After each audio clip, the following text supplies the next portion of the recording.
Hello दर्शकों, स्वागत है आपका हमारे प्रोग्राम हेलो होप में। मैं हूं शेरिल शिबू तिराटल और अंतर्राष्ट्रीय महिला दिवस के अवसर पे हमारे साथ एक बहुत ही खास गेस्ट हैं doctor Ritu Dubey Tiwari, principal Niscort media college Ghaziabad and a very talented and motivating women. Welcome to our show ma'am. Thank you Sheryl. आज का हमारा टॉपिक है विमेंस डे और हम विमेंस डे पे बात करने वाले हैं। मैम, मेरे कुछ क्वेश्चंस हैं आपके लिए जो मैं आपसे पूछना चाहूँगी। मैम, आपके अनुसार, आपकी नज़र में एक आत्मनिर्भर महिला की क्या परिभाषा है? बहुत अच्छा क्वेश्चन है ये कि आत्मनिर्भर महिलाएं क्या होती हैं। अगर आप मेरे दृष्टिकोण से पूछते हैं तो मैं ये ज़रूर कहूँगी कि कोई भी महिला पूरी तरीके से आत्मनिर्भर नहीं हो सकती और कोई भी पुरुष भी पूरी तरीके से आत्मनिर्भर नहीं हो सकता है, क्योंकि दोनों को एक सोशल जो हमारे ताना बाना है, एक सामाजिक ताना बाना है, इसमें दोनों की आत्मनिर्भरता एक दूसरे पर डिपेंड करती है। लेकिन अगर आप इसे आर्थिक तौर पे बात करते हैं, अगर इकोनॉमिक पॉइंट ऑफ व्यू से बात करते हैं, तो मुझे लगता है कि एक आत्मनिर्भर महिला वो है जो अपने आप को आत्मनिर्भर मानती है, अपने आप को आत्मनिर्भर महसूस करती है, आर्थिक तौर पे भी और सामाजिक तौर पे भी। वो अपने निर्णय ले सकती है, वो अपने निर्णयों पे अमल कर सकती है। उनको जो भी उसने सपने देखे हैं, जो भी उसने कुछ अपने बारे में सोच रखा है, या अपने करियर को लेके कुछ सोच रखा है, या अपनी पर्सनल लाइफ के लिए अगर उसने कुछ सपने देखे हैं, तो वो उसे पूरा करने के लिए स्वतंत्र हो।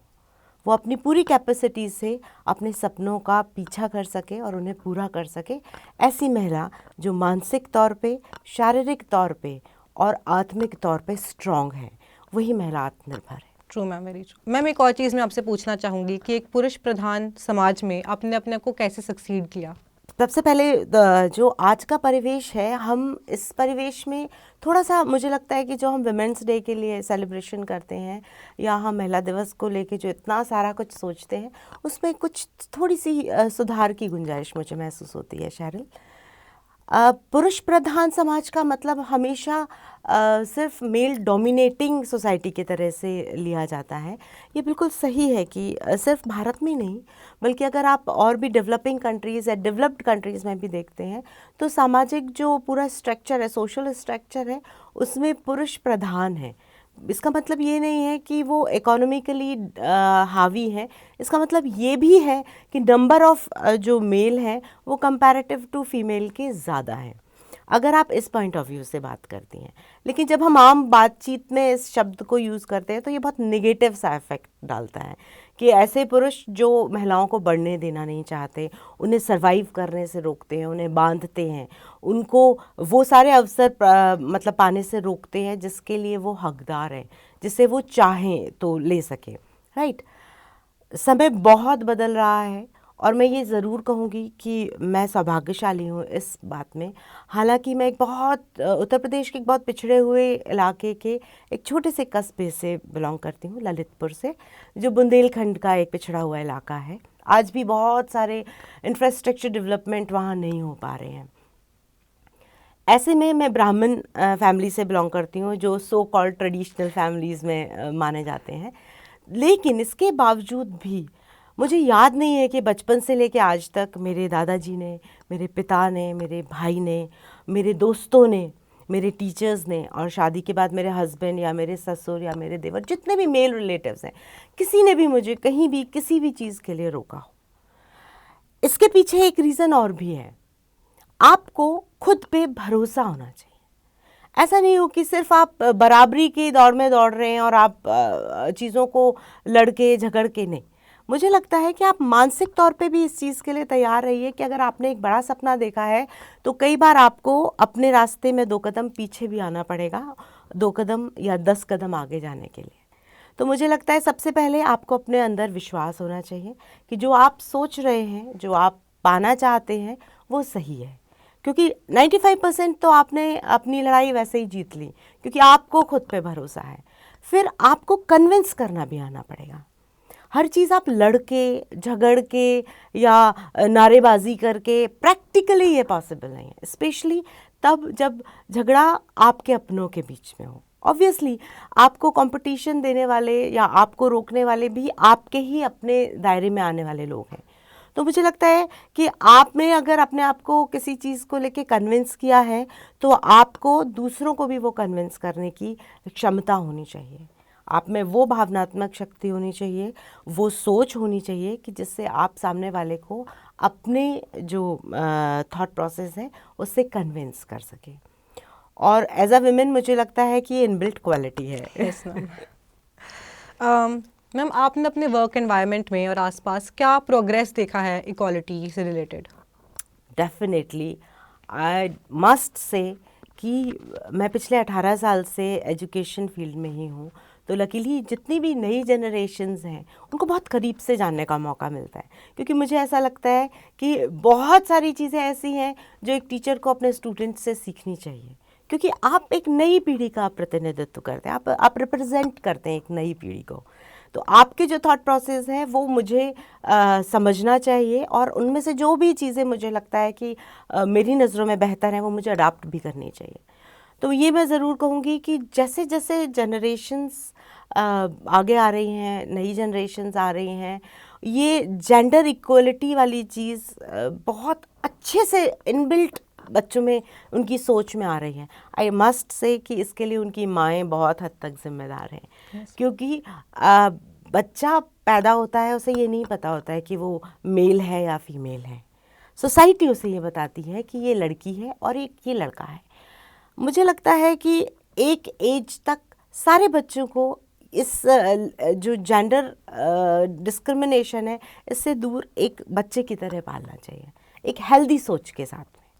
और जो हेल्दी सोच है वो बहुत सारी चीज़ों से, जो हम आज की फील्ड में सोसाइटी जो फेस कर रही है, जो क्राइम अगेंस्ट विमेन हो रहे हैं, बहुत चीज़ें अपब्रिंगिंग से ठीक की जा सकती हैं। ऐसे कोई माता पिता नहीं होंगे जो बच्चों को कोई गलत चीज़ सिखाते हैं। सोसाइटी का इफ़ेक्ट भी इसमें बहुत बड़ा रोल अदा करता है। बट मुझे लगता है कि अगर घर का एनवायरनमेंट पॉजिटिव है, घर में अगर महिलाओं को इज्जत दी जा रही है, तो बच्चे भी अपने आप उसको एक प्रीचिंग के तौर पे नहीं, एक संस्कार के तौर पे लेंगे। और मुझे लगता है कि भारतीय महिलाओं को इज्जत दी जाए, इससे बेहतर है भारतीय महिलाएं इज्जत कमाएं। तो मुझे लगता है इसमें दोनों पक्ष हैं। आप अपने आप को प्रूव कीजिए कि आप इज़्ज़त के काबिल हैं, आप बहुत इज़्ज़त के काबिल हैं, जो कि आप हैं। और सामने वाले को भी इस चीज़ को समझना होगा कि बिना महिलाओं को पावरफुल किए हुए, बिना महिलाओं को पोजीशन दिए हुए आप एक बेहतर समाज नहीं बना पाएंगे। मैम, आप कोई एक स्टोरी हमारे साथ शेयर करें विमेन एम्पावरमेंट पे जिसने आपको इंस्पायर किया हो? बहुत सारे लोग हैं मेरी लाइफ में जिन्होंने मेरी ज़िंदगी में बहुत अहम हिस्सा निभाया है।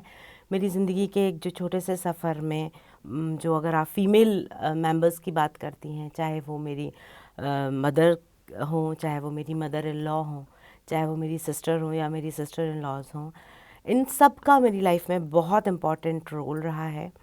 और एक चीज़ मुझे ज़रूर मैं कहना चाहूँगी, मैं अपनी मदर को अपना रोल मॉडल मानती हूँ। उन्होंने बहुत स्ट्रगल के साथ में हम लोगों को खड़ा किया है। उन्होंने एक चीज़ मुझे हमेशा सिखाई है कि जो टैलेंट होता है, जो प्रतिभा होती है, वो आग की तरह होती है। आप उसे कितने भी गहरे गड्ढे में डाल देंगे, अगर उसमें ज़ील है, अगर वो वाकई आग है, तो वो ऊपर आके दिखा देगी। तो ये जो एक पावर है जो जूझने की, उसके साथ में एक और बहुत इम्पॉर्टेंट चीज़ मैंने उनकी लाइफ से जो सीखी है, वो सीखी है कि स्ट्रगल का मतलब ये नहीं है कि आपके अंदर बिटरनेस आ जाए, कड़वाहट भर जाए।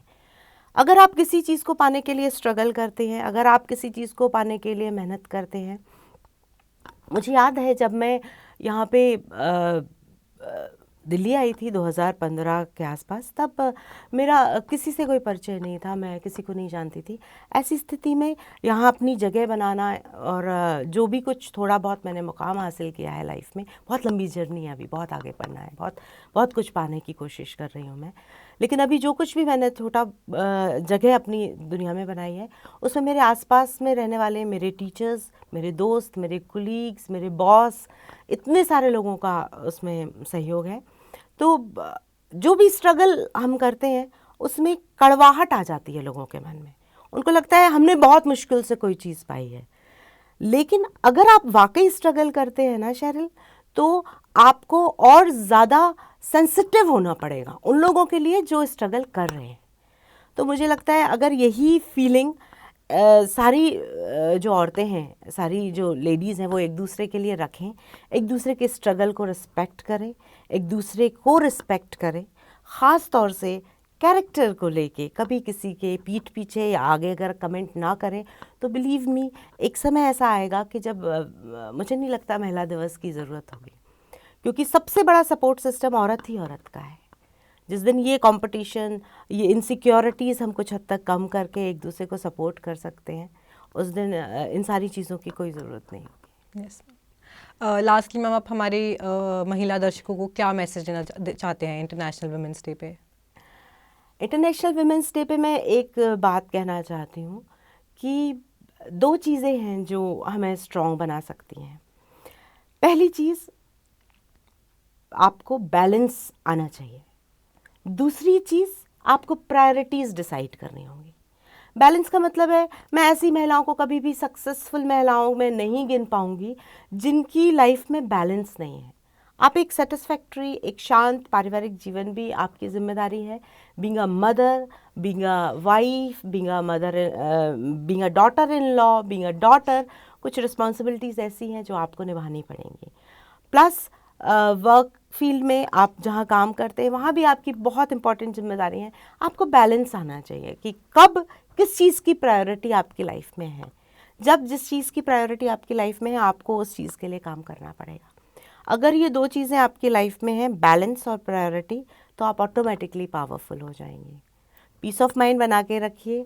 आने वाला समय आपके लिए बहुत सारी चीज़ें, बहुत सारे अचीवमेंट्स लेके आने वाला है, क्योंकि वक्त बदल रहा है, लोगों की सोच बदल रही है और लोग बेहतर सोच रहे हैं। जेंडर जो इक्वलिटी वाली चीज़ है, वो एक तरह से एक बहुत पॉजिटिव मूड पे धीरे धीरे आ रही है। तो आई एम डैम श्योर जब तक आप लोग अपनी प्रोफेशनल लाइफ में पहुंचेंगे, समय बहुत अच्छा होगा। और जो महिलाओं के प्रति जो असुरक्षा की भावनाएं हैं समाज में, जो इनसिक्योरिटीज़ हैं, वो भी धीरे धीरे बेहतर होंगी। मैं बहुत पॉजिटिव सोच रही हूँ इसके बारे में। आई मस्ट से कि महिलाएं अपने आप में सफिशिएंट हैं। अगर वो माँ बन सकती हैं तो वो दुनिया में किसी भी पोजीशन पर राज कर सकती हैं। मुझे लगता है भारतीय महिलाएं एक बहुत अच्छे मैनेजर का इनबिल्ट एक एग्जाम्पल है। उनको पता है कि कैसे मैनेजमेंट करना चाहिए। और मैं एक चीज़ और जोड़ना चाहती हूँ शेरिल, इस बार के जो महिला दिवस की थीम है वो विमेन इन लीडरशिप के लिए है। ख़ास तौर से कोरोना टाइम पीरियड के लिए जो पैंडमिक है उसको फोकस करके इस थीम को बनाया गया है। तो मुझे लगता है कि विमेन इन लीडरशिप का मतलब, अगर भारतीय महिलाओं से पूछें तो वो मैनेजमेंट की स्किल उनमें बाई बर्थ है। और मुझे लगता है न सिर्फ भारतीय महिलाएं बल्कि पूरे विश्व की महिलाएं हर एक उस पद को, हर एक उस पोजीशन को एनलाइटेंड कर सकती हैं, खूबसूरती से अंजाम दे सकती हैं अपने काम को, बशर्ते उन्हें खुद पे यकीन हो। Thank you so much ma'am, we are very happy कि आप आए, आपने इतना प्यारा मैसेज दिया हमारे दर्शकों को। Thank you so much for joining us ma'am. Sheryl, thank you so much, मुझे आपने इस प्रोग्राम के माध्यम से मौका दिया कि बहुत सारी चीज़ें जो मैं शेयर करना चाहती थी उसके लिए एक अच्छा प्लेटफॉर्म दिया। और दर्शकों, हम बहुत खुश हैं कि doctor Ritu Dubey Tiwari, principal Scott media college Ghaziabad, हमारे शो पे आज आई और इतनी सारी हमने बातें शेयर की और काफ़ी सारी बातें जानी मैम आपसे हमने। और मैं आशा करती हूँ कि काफ़ी महिलाएं जो ये शो देख रही हैं आपकी बातों से इंस्पायर हुई होंगी और उनके अंदर एक नई किरण जागी होंगी। तो फिर मिलते हैं दर्शकों आपसे अगले एपिसोड में हेलो होप के।